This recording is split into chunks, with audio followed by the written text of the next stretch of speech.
Welcome to the All It Takes is a Goal podcast, the best place in the entire world, including all of Canada, to learn how to build new thoughts, new actions, and new results. I'm your host, John Acuff, and we're in part 4 of 4. This is the finale, which is pretty exciting for a lot of us, of a brand new series called Summer School.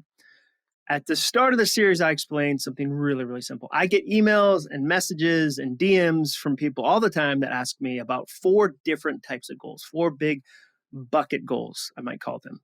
Side hustle, so like be an entrepreneur or do some freelance. Health goals, how do I stay in shape? How do I exercise? Writing goals, I write books, so that makes sense. And speaking goals, how do I become a public speaker? How do I give a better presentation in a meeting, etc. So I started a series called Summer School that I can focus on one of those topics each week. So in week 1, we addressed how you can charge more for your side hustle. That was what we focused on, because if you don't charge the right amount for your side hustle, you don't get to have a side hustle for very long. That's how that works. In a very simple way, that's how business works. In the second week, we discussed 5 ways you can get healthy. We talked about making a micro challenge for yourself, making sure you've got your definition of health and not somebody else's, like that you didn't inherit somebody else's definition. It could be a friend, it could be a family member, it could be a coach, it could be social media. Like, am I trying to live up to social media standards of health or what I define as health? And then in week 3, episode 3 in the series, we talked about the 5 steps I use to write New York Times best-selling books. If you're a writer, you should 100% go back and listen to that episode. I think you'll absolutely love it. This week, we're jumping into what I think is the best job in the entire world, public speaking. And whether you want to be a pro and turn speaking into a full-time career like I did, or just want to feel more comfortable leading a Zoom meeting at work, you're going to get a ton out of this episode. But first, a quick word from the sponsor of today's episode. Today's sponsor is me. I've been really surprised at how many people who listen to this podcast have reached out to me about having me speak at their events. I love that. And here's why. Over the last 13 years, I've had the honor to help hundreds of companies like Nissan, Walmart, Microsoft, and Comedy Central at events around the world. And during that time, I've developed 3 big goals for your event. Number 1, I want to slingshot your audience into the best year they've ever had. Whether I'm opening, closing, or somewhere in the middle of the event, I want to launch everyone out of that room with actionable, memorable things that they can apply to their work and lives immediately. Number 2, my second goal, I want the sound team engaged and laughing. The sound team has heard it all. They have. And if I can make them laugh and learn along the way, the audience is going to absolutely love the keynote. And number 3, my third goal, I want you to get text messages during the keynote. My favorite sentence to hear from you after I speak is, John, my phone was blowing up during your keynote. I'm there to make you look like a rock star, not me. If your boss texts you during my speech and compliments you on how well the event is going, then I know I've done my job. Whether it's virtual or live, 10,000 people in an arena, or 15 sales team members on WebEx or Zoom or Microsoft Teams, I'd love to help you with your next event. Fill out the quick form at acuff.me/speaking to check my availability. That's Acuff, ACUFF.me/speaking. All right, let's jump right in and talk about the 4 mistakes public speakers make and how you can avoid them. And I need to start today with a bit of a confession. I can't believe I haven't told this story publicly before because it's ridiculous, but I was thinking about it recently. I was in a boy band in the 8th grade with my 2 little brothers. Yeah, let me say that again because you're probably like, maybe I misheard that. That can't be what he said. It's exactly what I said. I was in a boy band in the 8th grade with my 2 little brothers. Our name was AAA. I'm not making up any of this. Our name was AAA because our last name is Acuff and we didn't understand copyright infringement.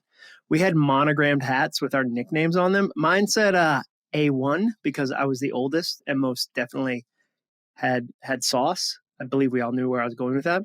Our career was short-lived and consisted of 1 show with 1 song performed at our church youth group. And it wasn't a talent show. I need to stress that. No one else was performing that night. We just thought that this was a good opportunity to display our dance skills to the song Aisha by Belle Biv DeVoe, Prodigies, another bad creation. Maybe you remember them. They had the Playground song too.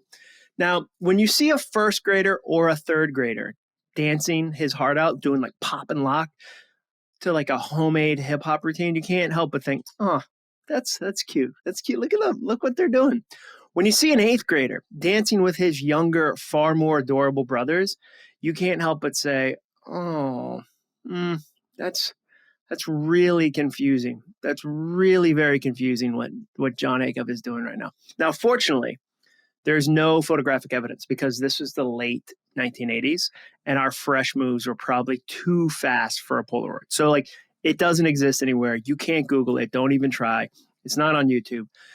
And I think that I'm supposed to be embarrassed by that memory, like dancing in front of upperclassmen who are undoubtedly mocking your ability to execute a convincing worm should elicit some personal shame, but it didn't. In fact, I distinctly remember that moment as one of the bright spots of my adolescence. Like the matching hats might have looked silly, but I was smiling from ear to ear under mine and thinking, that was the best.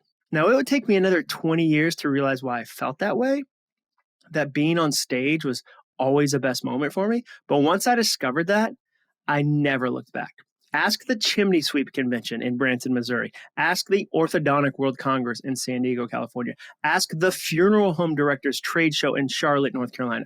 My main takeaway from speaking at that event is that the real money in funeral homes is in pet funerals because, quote, you only bury one husband, but you bury 5 dogs. Seriously, pet funerals are big business right now. They are. Ask any audience I get to serve, and they'll tell you the same thing.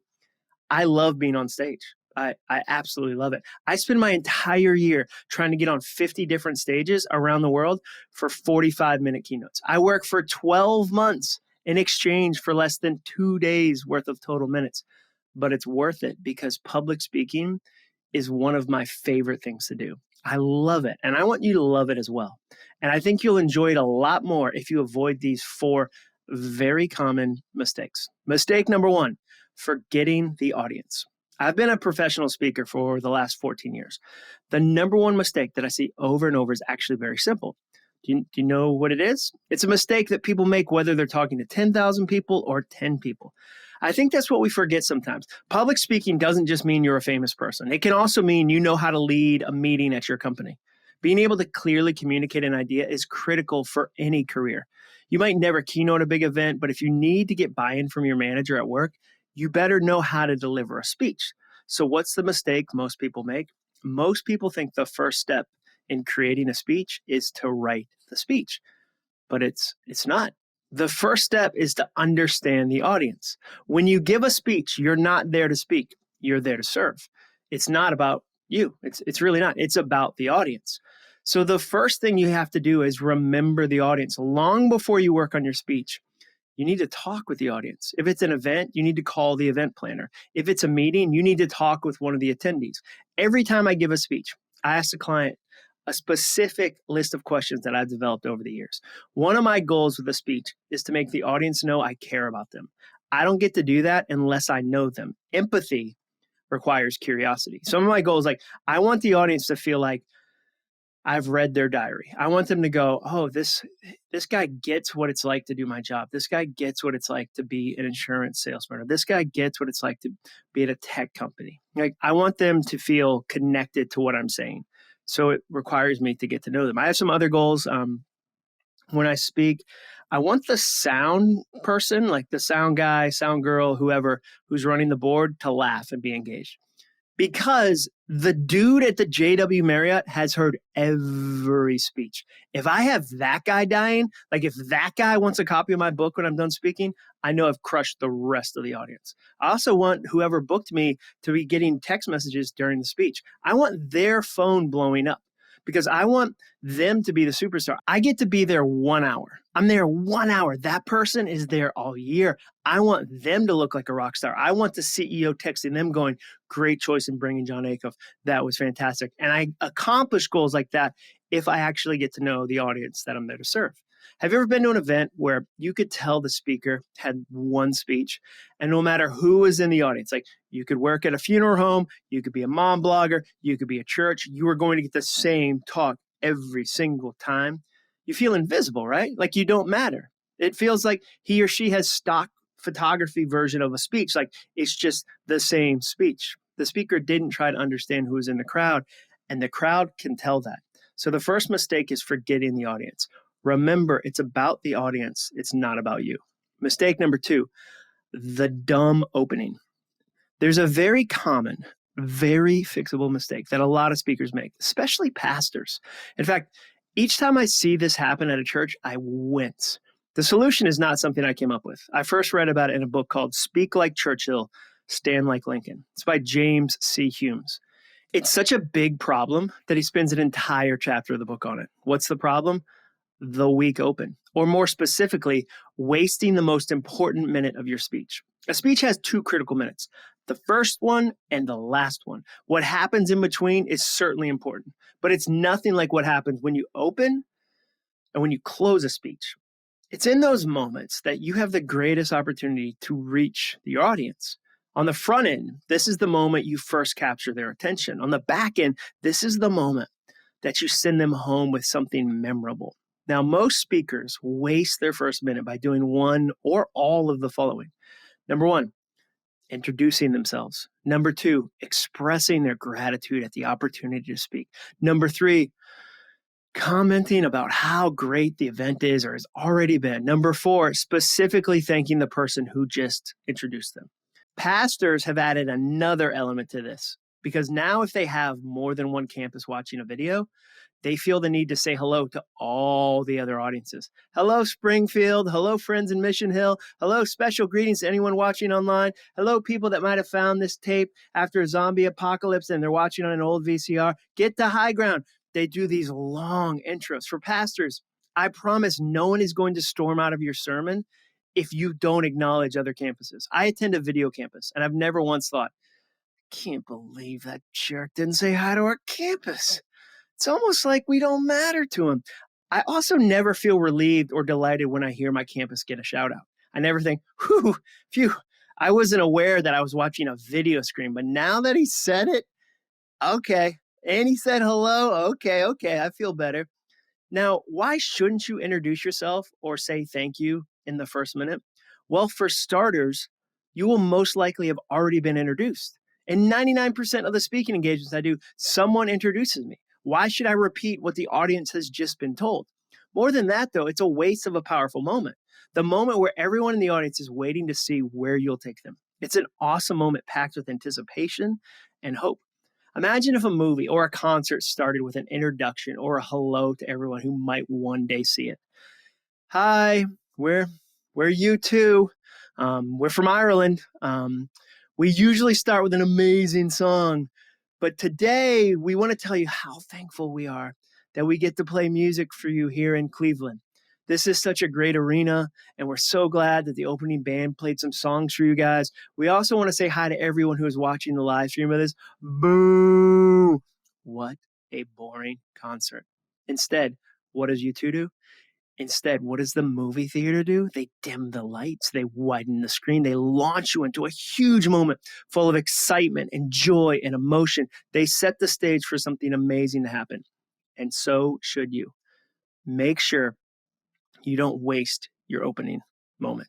Don't waste that moment. Mistake number 3 I see people make, the absence of a lean in line. And these are connected. Like number 2 is related to number 3 because maybe you heard number 2 and you're like, okay, then what should I do instead? If I'm not going to waste my opening moment, what do I do, John? I'm here to tell you exactly what to do.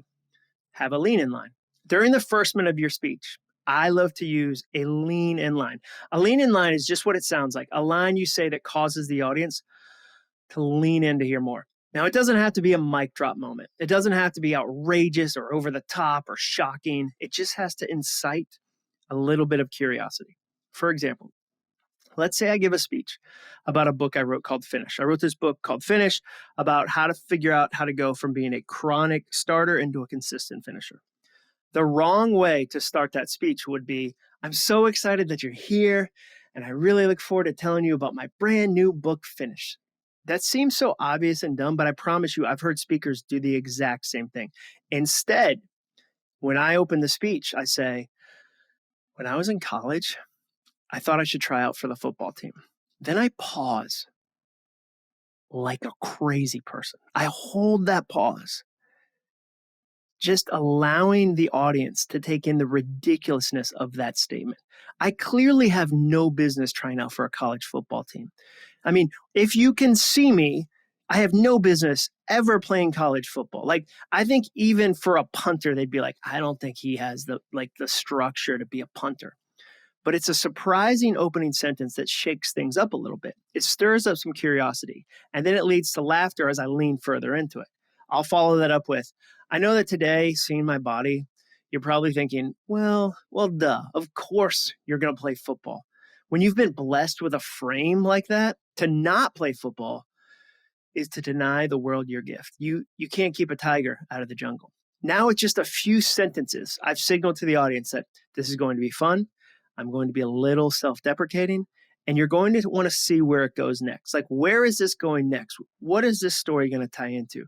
What should we do? And what I do, if you've never seen this finished keynote I give, is I relate it to, I bought a ball and I used to go kick field goals at night in the stadium. I'd sneak in to try to practice being a field goal kicker.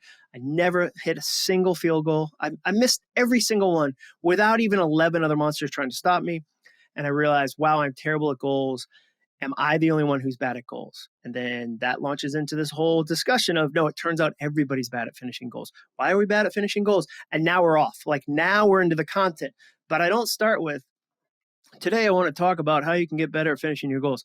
I start with a lean in line that makes people go, okay, I want to see where this goes. I want to figure this out. I want resolution to this idea. Now, the caveat here is that you have to read the audience and not open with something so dramatic it's going to be off-putting. I think it's really helpful, whether it's a meeting, whether it's an event, whether it's a sermon, anything, it's helpful to know what happened right before you. Like, if you can figure out what happened right before you, you can kind of set the tone and keep the tone going. You have to read the room. If you go too far with your lean in line, you end up digging a hole with the start of your speech that'll take the next hour to dig out of. So open up with a smart lean in line. Understand the room. There are a lot of minutes to talk about. Your speech is certainly more than just one or two, but that opening minute matters. Make the most of it. The fourth mistake I see, too much arrogance. Ugh, too much arrogance. Nothing ruins an audience like arrogance. That is maybe the most obvious sentence ever. I mean, we know deep down that it's toxic. Like, we don't like when friends are arrogant in conversations, never mind from a stage. And yet, you've seen a speaker do this. What does it usually look like? Arrogance in a speech comes in a few different varieties. Number one, your speech centers on some success you've had. Now, it's one thing for a Super Bowl MVP to tell us all about his victory, like when he's been hired to speak at a fundraiser. Like, that guy, if you won the Super Bowl, you're there to talk about the Super Bowl. It's a bad experience if you book, some quarterback who won the Super Bowl and he shows up at your company and it says, you know what, I've been really studying taxes, like tax code and tax law. So I'm not going to talk about throwing touchdowns. I just want to talk about taxes. That'd be a real bummer. That's what they came for. They came for football. It's a completely different thing, though, for a business leader to drone on and on about how amazing their company is. If you only talk about your victories and you never mention your failures, you'll lose the audience. On the flip side, it's completely okay to mention something you've done. Don't feel like I'm saying you shouldn't mention past accomplishments. I'm not, especially if it's helpful. For instance, I'll sometimes say, I spoke at Comedy Central, and I say that because I have a story about change. And they're a great example of going through change. So I'll mention that. I spoke at an event for the NFL Players Association. So sometimes I'll reference that in regards to a story I have about the NFL. You can have accomplishments in your speech, but if you make them the star, it comes off as arrogance and it's really obnoxious. Number two, your speech focuses on experiences most people can't have or afford. I once saw a speaker do a 15-minute story about the famous resort he preferred to stay at in the Swiss Alps. Not just that he'd been to the Swiss Alps, that he had a preference on which resort in the Swiss Alps. Now, it didn't have anything to do with the topic of his speech. And I think he just wanted us to all know he had access to the Swiss Alps. You know who doesn't have access to the Swiss Alps? Like most of humanity.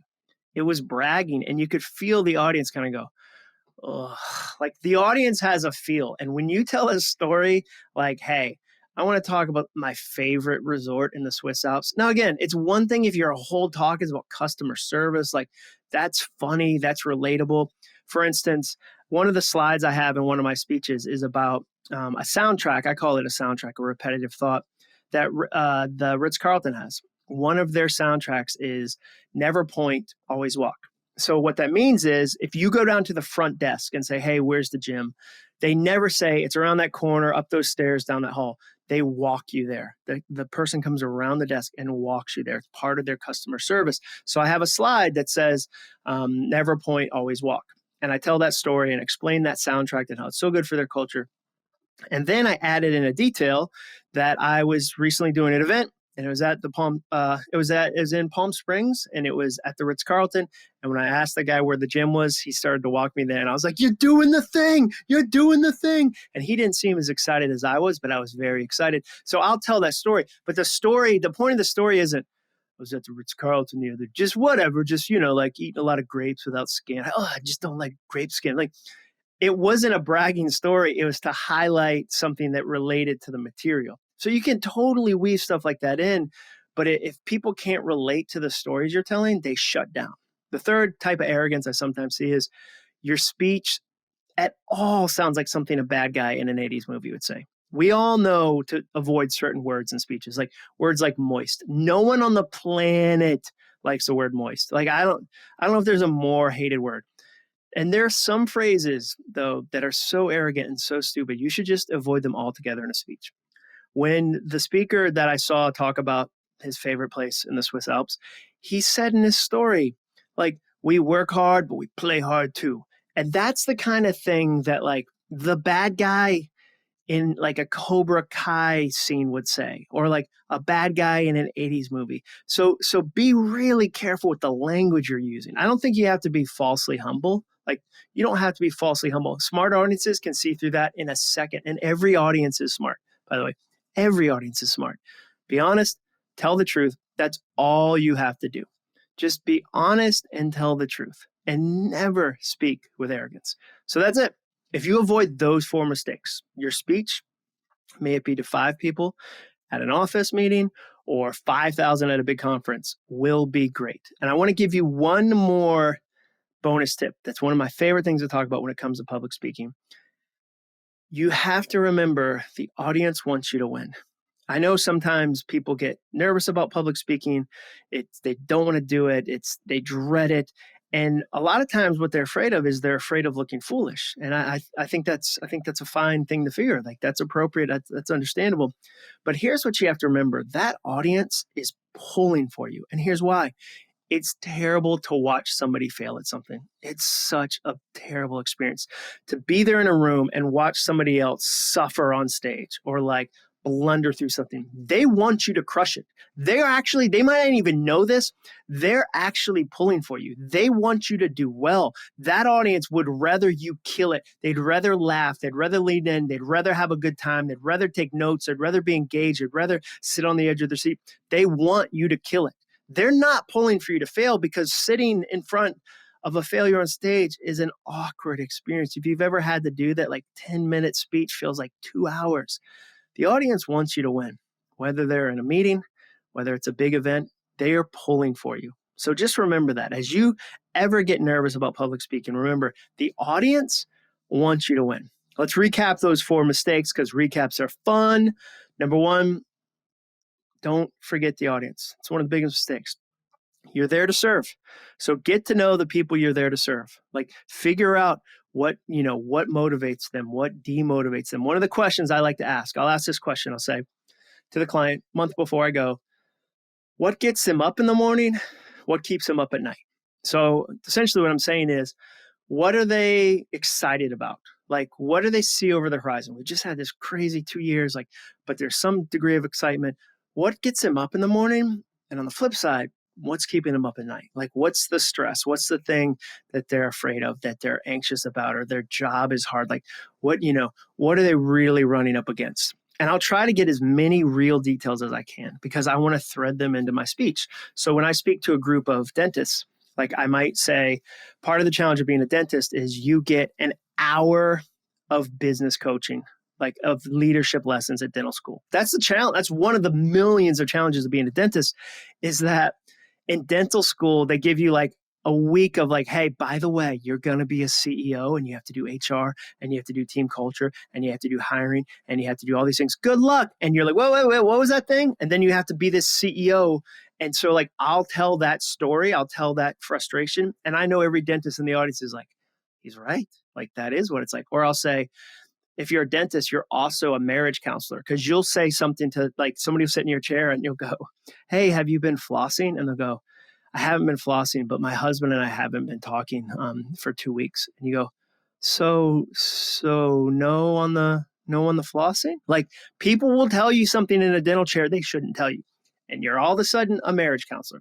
So make sure you remember the audience. Ask good questions, get to know them. Number 2, don't waste your best minutes. Don't have a dumb opening. Don't get on stage and say, hey, everybody, my name is Joe. That guy just said my name is Joe. And I'd like to reiterate, it is Joe. Or my name is Cheryl, because she said Cheryl, still Cheryl. From that moment that person introduced me to now, still my name. Thank you. Just wanted to make sure you knew my name.